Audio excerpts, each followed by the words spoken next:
Mobile ಇರೋಕ್ಕಿಂತ ಮೊದಲು landline ಇತ್ತು, ಮತ್ತೆ ಬದಲಾವಣೆ ಅಲ್ವಾ, ಈಗ ಕೈಯಲ್ಲೇನೆ.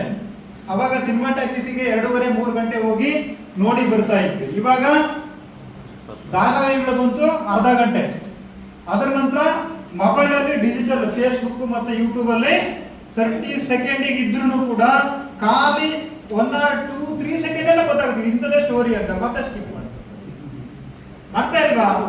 ಅಂದ್ರೆ ನಾವು ಬಂದಿರೋಂಥ ಎಲ್ಲ ಕ್ರಾಂತಿಗಳಲ್ಲೂ ಕೂಡ ಇನ್ವಾಲ್ವ್ ಆಗ್ತಾ ಆಗ್ತಾ ಆಗ್ತಾ ಆಗ್ತಾ ಬಂದಿದ್ವಿ.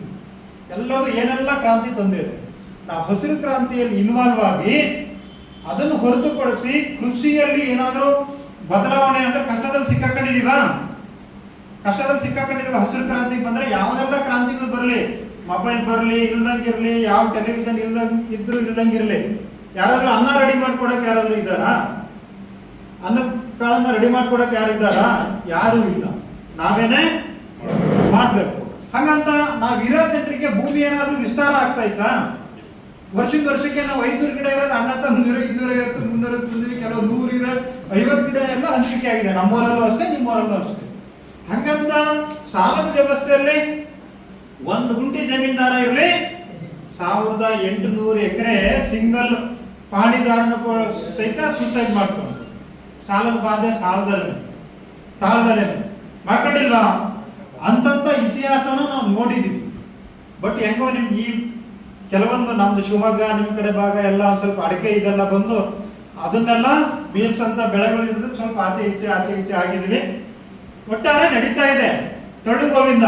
ಒಂದು ಫೈನಾನ್ಸ್ ಇರ್ಬೋದು, ನಮ್ದು ಸಾಮಾಜಿಕ ಸಂಬಂಧಗಳು ಇರ್ಬೋದು, ಒಂದು ಭಾವನೆಗಳು ಇರ್ಬೋದು, ಎಲ್ಲದರಲ್ಲೂ ಉಲ್ಟಾಪಲ್ಟ ಆಗಿದೆ. ಭಾವನೆಗಳು, ಸಂಬಂಧಗಳು ಮತ್ತೆ ಫೈನಾನ್ಷಿಯಲ್ ಕಂಡೀಷನ್ ಪ್ರತಿಯೊಂದು ನಾವು ತುಂಬಾ ಡಿಸ್ಟೆನ್ಸ್ ಅಲ್ಲಿ ನೋಡ್ತಾ ಇದ್ದೀವಿ.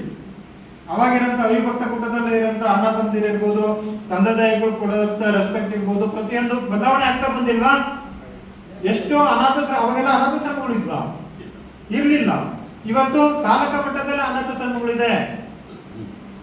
ತಂದೆ ತಾಯಿಗಳನ್ನ ನಾನು ನೋಡ್ತಾ ಇಲ್ಲ, ಅಣ್ಣ ತಂದೆಗೆ ನಾನು ನೋಡ್ತಾ ಇಲ್ಲ, ಹೆಂಡತಿಯರಿಗೆ ನಾನು ನೋಡ್ತೀನಿ. ಇಷ್ಟೆಲ್ಲ ಸಂಬಂಧಗಳಲ್ಲಿ ನಾವು ಆಚೆ ದೂರ ಹೋಗ್ತಾ ಇದ್ವಿ. ಅಂದ್ರೆ ನಮ್ಮ ಹತ್ರ ಕಾರ್ ಇದೆ, ಒಳ್ಳೆ ಬಟ್ಟೆ ಹಾಕಿದೀವಿ, ನಮ್ಮ ಮಕ್ಕಳು ಒಳ್ಳೆ ಸ್ಕೂಲ್ ಸೇರಿದ್ದಾರೆ, ಹೈಫೈ ಆಗಿ ಓದ್ತಾ ಇದ್ದಾನೆ, ಎಲ್ಲ ಬೆಂಗಳೂರಲ್ಲಿ ಇದ್ದಾರೆ, ದುಬೈಯಲ್ಲಿ ಇದ್ದಾನೆ. ನಾವು ಮಾತ್ರ ಅನ್ಕೊಳ್ತಾ ಇದೀವಿ.